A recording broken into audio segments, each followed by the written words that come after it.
This episode was recorded in front of a live audience where viewers voted for the ingredients. It has been edited down from its original runtime. Oh man, we got a lot to do today, y'all. It is gloomy here today. We're making a beer today. These folks here are the ones who made the decision that we are going to make a beer. Our members and patrons vote on style, and then we come here on Saturdays at 1 p.m. Central Standard Time, and y'all vote on the ingredients that go in the beer, and we brew it all live. The things that you're going to be voting on today are our malt, our hop, our adjunct, and our wildcard box. We are going to do a smash today. For those of you who don't know, smash stands for single malt and single hop. And then y'all are going to make some decisions about where we go with it. Things we need to do today are we need to bottle the wine cooler that we made with Tezo Passion Tea and toasted sugar and something else. And then we also need to rack off our perry that we made, which has lemongrass and dandelion root and was bolstered up with apple juice concentrate too. We need to get started with voting so that way we can get our boil started. Today we're going to do an hour-long boil and no mash. We're going to be using liquid malt extract. Let's start with some voting. Your first option for malt, Bavarian wheat. It's non-hopped liquid malt extract. This is enough for 2 gallons of beer. We're going to be brewing a 2-gallon batch today. And we're going to be doing that with the help of my good friend, Mr. Beer. I get a chuckle out of this every time I look at it. It's so ridiculous. Second option, we've got Munich malt. Third option, pale ale malt. You're probably not going to have enough concentration to do an IPA. You got some options. Lastly, one of my favorites, Maris Otter. You want to talk about delicious and chewy and rich. Rob's going to throw out a straw poll for y'all. These will heavily dictate what style of beer this becomes. We're going to get the wine cooler bottled. We're going to bottle condition this using carbonation drops. There we go. I've never been sold on auto siphons, but for something this size, it is, I guess, more ergonomic to do it with an auto siphon, question mark, maybe? I don't know. It just feels cheap to me. The color on this is really nice. It cleared remarkably well. I'm going to presume because there wasn't a long ferment on it.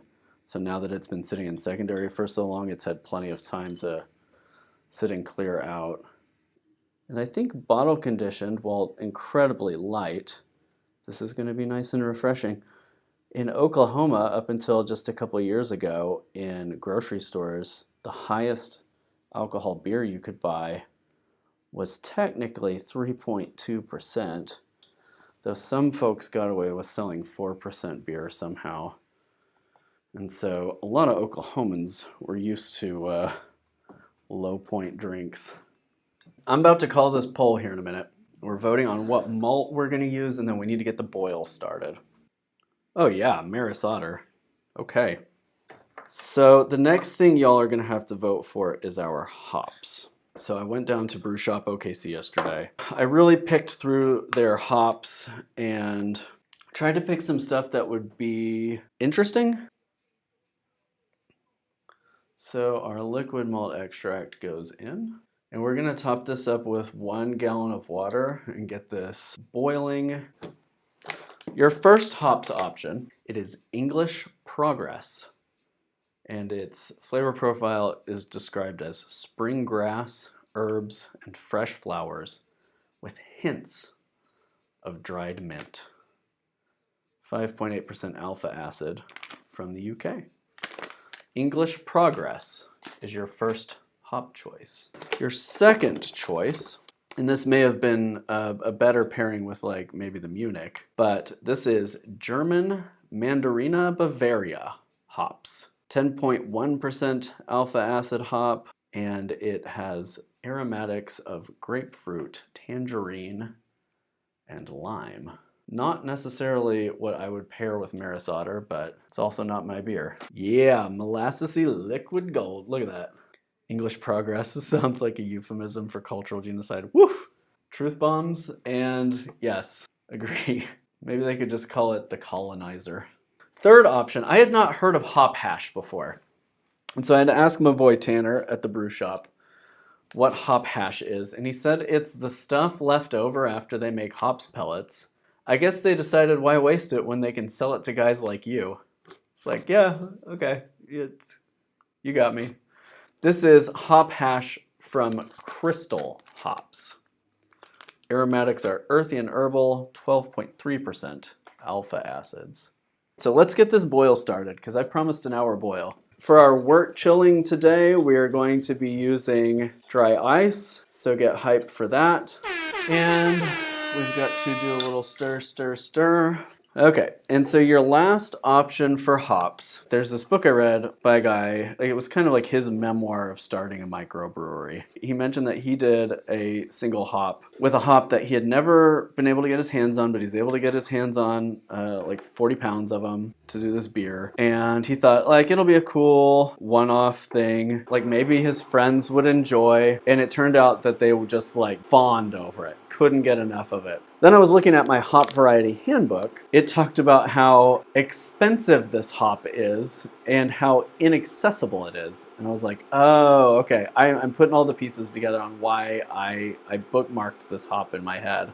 Now I'm regretting not having bought all of them. This was in their new hop section, so I'm going to guess they don't carry it frequently. But this is Nelson Savine. And they packaged these themselves. And it's got a strong, winey Sauvignon Blanc kind of grape flavor to it. It's from New Zealand, and it's apparently unlike any other hop in the world. And there's not a lot of folks growing them, so it's pretty hard to come by. And even getting like a hops contract in a brewery is pretty difficult to come by. And these are your hops. So you have 1 ounce of each of these to work with. You're choosing one. Nelson Savine, Mandarina Bavaria, Progress, or Crystal Hop Hash. So while that's going, I'm going to get these capped.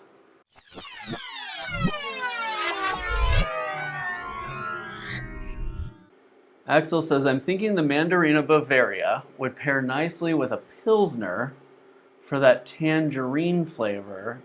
Don't know about with Maris Otter. Yeah, that's the real brewer's dilemma on BrewsLab.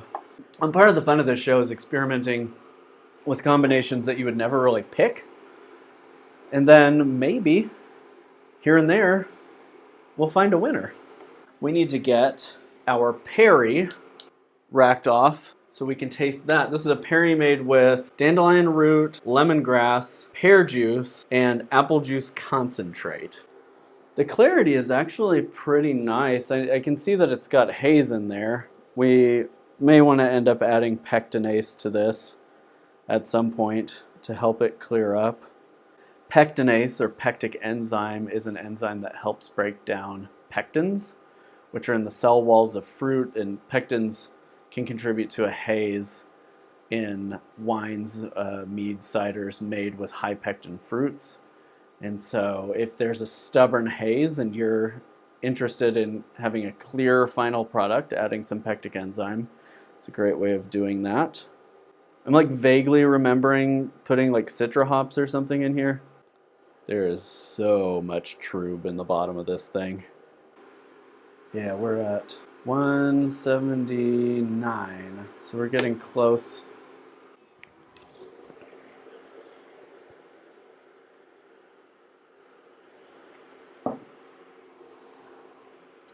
Oh, whoa, that's a trip.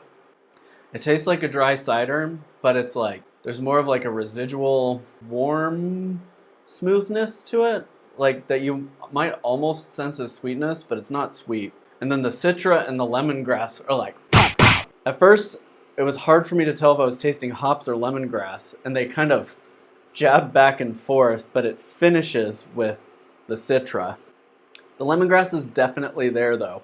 The tannin isn't really there. I don't know if it's necessarily a bad thing, but I kind of do want a little bit more stick-to-itiveness, but maybe the carbonation when we bottle condition that will help.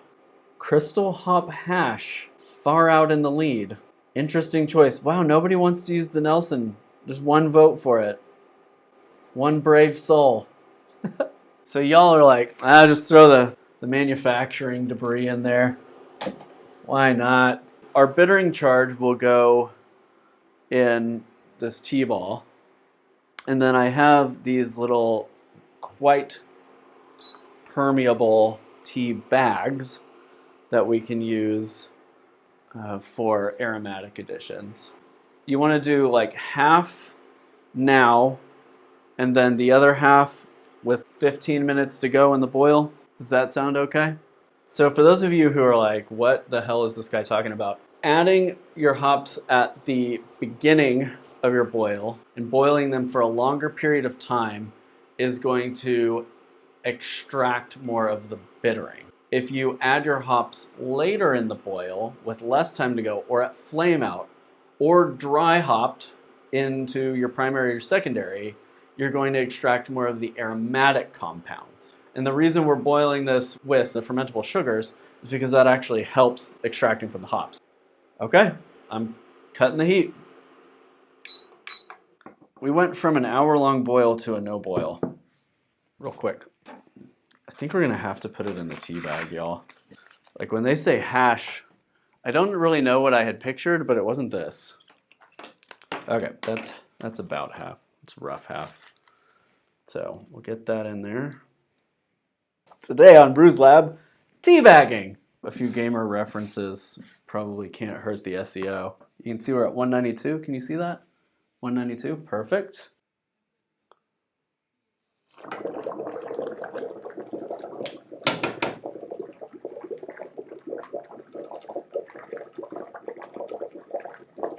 Since I know y'all like ASMR so much,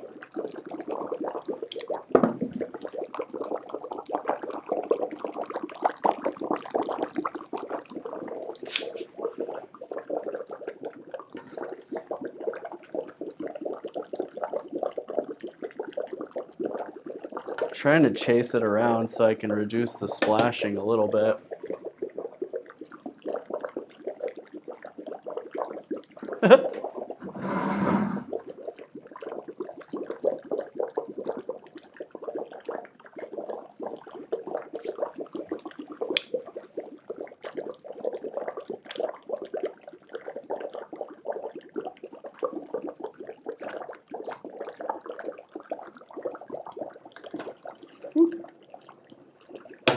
There we go.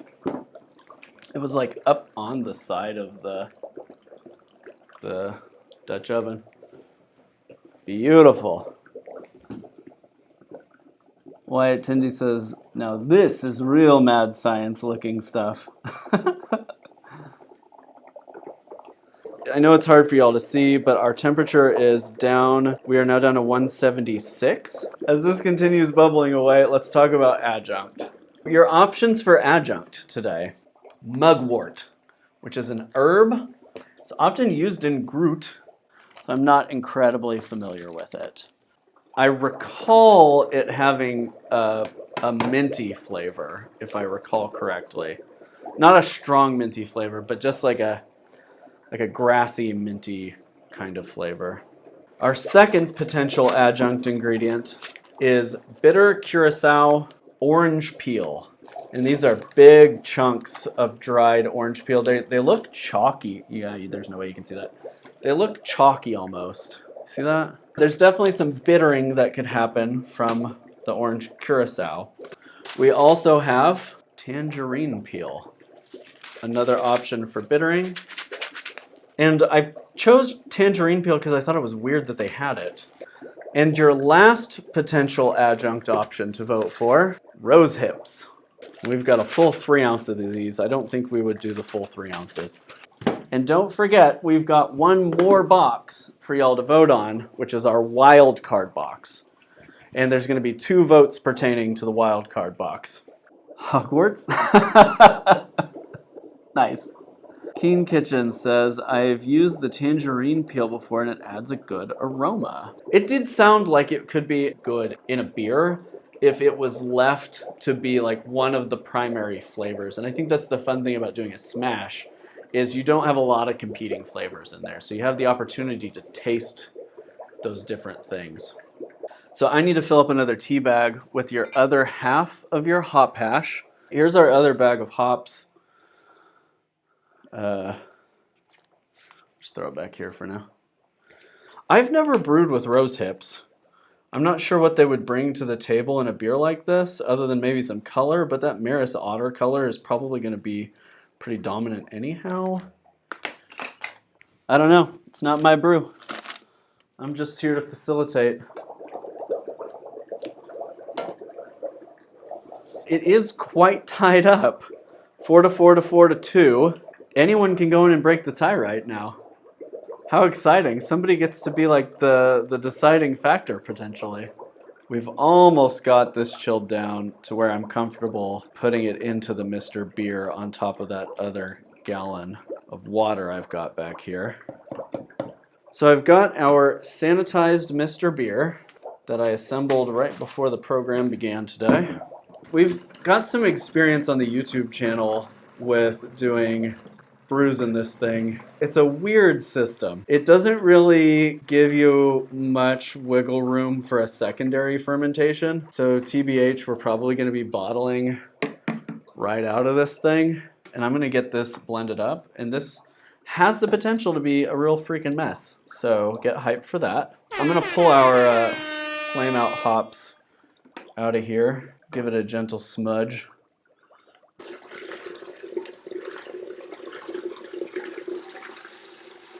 Ta-da! Let's give this a nice stir, stir, stir. We're down to 92 degrees. We are right at the 2-gallon mark. It looks like blue Curacao orange peel has 1. How much do you want to use? I'm going to open this window because I'm starting to feel slightly lightheaded. How to pass out on live stream. Kyle says, which yeast are we eating? So here's the deal. This is your last box. This box contains 4 yeasts. You are going to vote first on whether you get to vote on yeast or whether I get to choose the yeast. Is this a democracy or is this an autocracy? You decide. I haven't looked at the straw poll, but Kyle says, look at all these people comfortable giving up their freedoms. You want to use half of this? Half of this right in? Let's open it up. That's not what I expected it to smell like. It smells like orange flavored candy, like a Skittle or a Smarties. Man, that smells really nice. I'm tempted to eat one.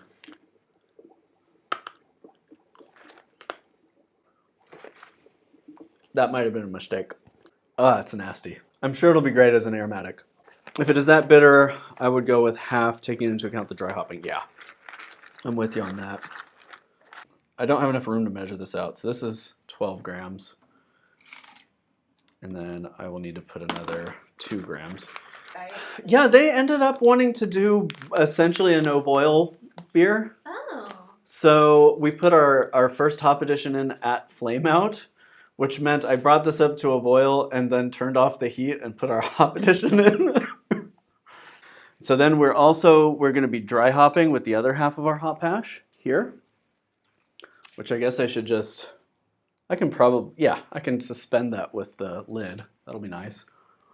Right now it seems weird, but wait till you taste the best beer you had in your life. Hopefully, says Axel. High expectations. It smells really good.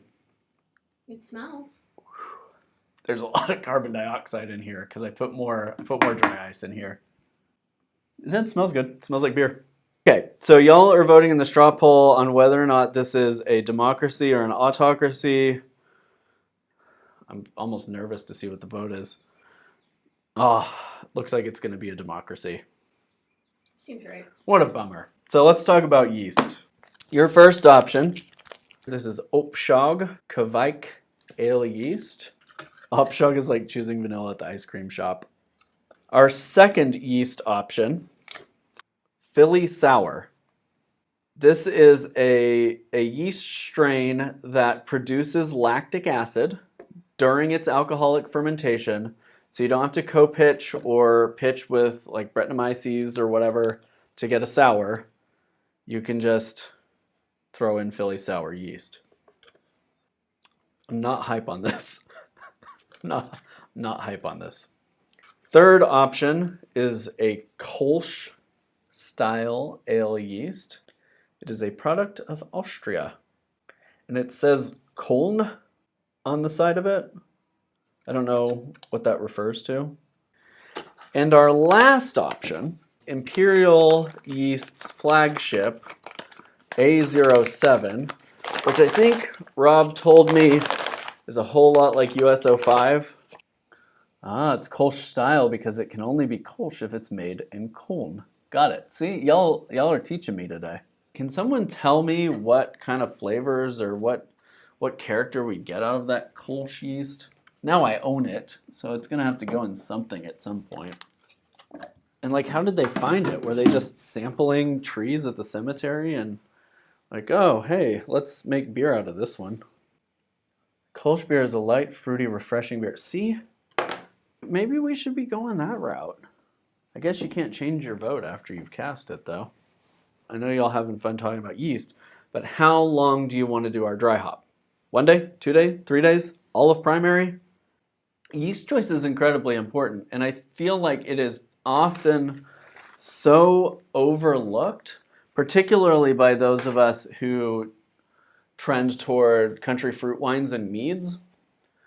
We're just like, all right, whatever, what wine yeast do I have in the fridge? There's a lot of that in the community, but like your yeast can fundamentally change how your brew turns out. And so I'm here for robust discussions about yeast choice because I want to make sure that people, when developing recipes or putting their brews together, are really being cognizant of the contributions that the yeast are going to make in their brew.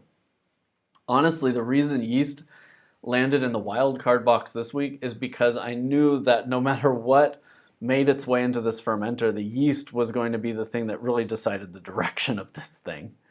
And so often our wild card ingredient on BrewsLab is the thing that changes the direction of the brew.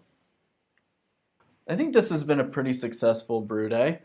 It's brewing a beer like this, particularly a smash, has a lot less perception of variable than some of the other brews that we've done. I think a smash with just a little bit of pop of interest from a yeast strain or that bittering adjunct can be a really interesting thing in having just a handful of interesting flavors rather than a smattering of flavors from all over the map. While this seems a little bit more tame than some of the things we've done on BrewsLab before, I think this is a fun exercise in exploring the limitations of our palates and how that affects the palate in our mouths. Opschog Kvike seems to be the winner. We'll pitch this whole pack. This is for 6-gallon batch, but we'll pitch this whole pack.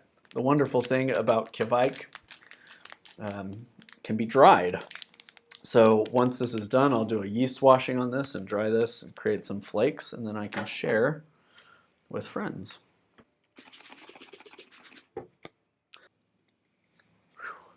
It's a weird smelling beer.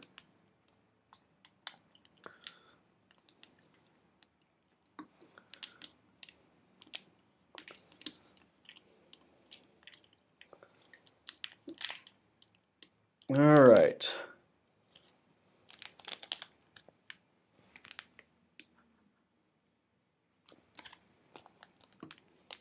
It's being kind of stubborn.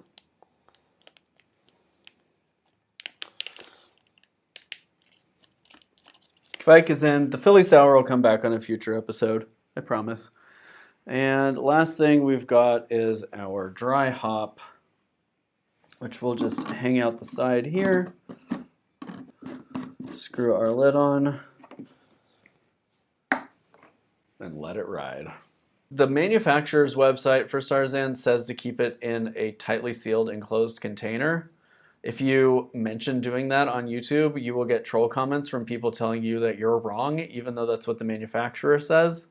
Shout out to the know-it-alls who think they know better than the people who make Starsan, or people just unsubscribed because I shaved my beard off and they don't feel like they know me anymore. All right, y'all, it's been real. I'm going to let y'all get to your weekends. And thank you for joining me to hang out on BrewsLab today. We brewed up a Maris Otter Crystal Hop Smash beer. And who knows what style band this fits within. But we also threw in some bitter orange peel and pitched Kvike, Opshog Kvike.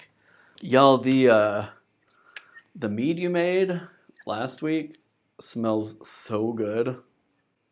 It is dark red, too. You know, the great thing about Mr. Beer, it's got that, that lovely pour spout on the front of it.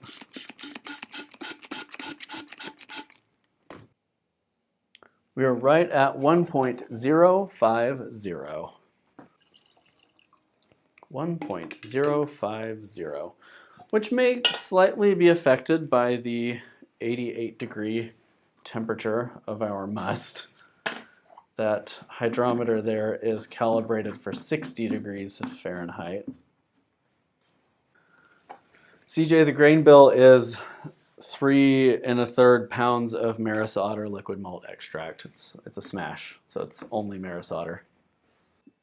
Sorry to burst your bubble, Paul. All right, y'all have a good weekend. Thank you for hanging out with me here on BrewsLab. I will see you Monday night with Man-Made Mead here for lab work to probably just do some tastings, maybe bottle something, but we'll see. And stay safe out there. Y'all are awesome. Thank you, Axel. Appreciate that. I saw that at the end. Y'all are awesome. Have a good weekend.